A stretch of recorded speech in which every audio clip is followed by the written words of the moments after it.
A 28-year-old man staying in a Home Office-funded asylum hotel is on trial accused of raping and essaying a young woman in her own home in the early hours of the 14th of June 2025.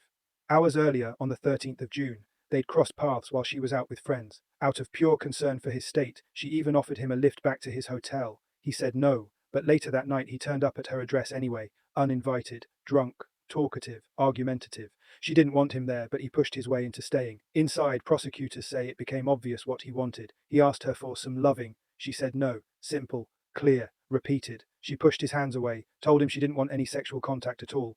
He carried on regardless. What she did next is the only reason this case is even in a courtroom. Through the fear, through the crying, she had the presence of mind to start recording. 4 audio files, roughly 10 minutes each, the build-up, the unlawful contact, the aftermath. Her distress is audible. In parts, the defendant appears to apologise. The prosecution says this is direct evidence of what happened in that room. He denies it all, says he asked, she refused, and that nothing happened. He told police there was no sexual contact whatsoever.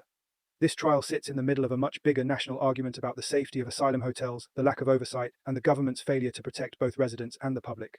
The trial continues. We'll follow it. Ivo Trace with the Redline Trace. Expose, explain, educate, never glorify. Join the tribe. Link in bio.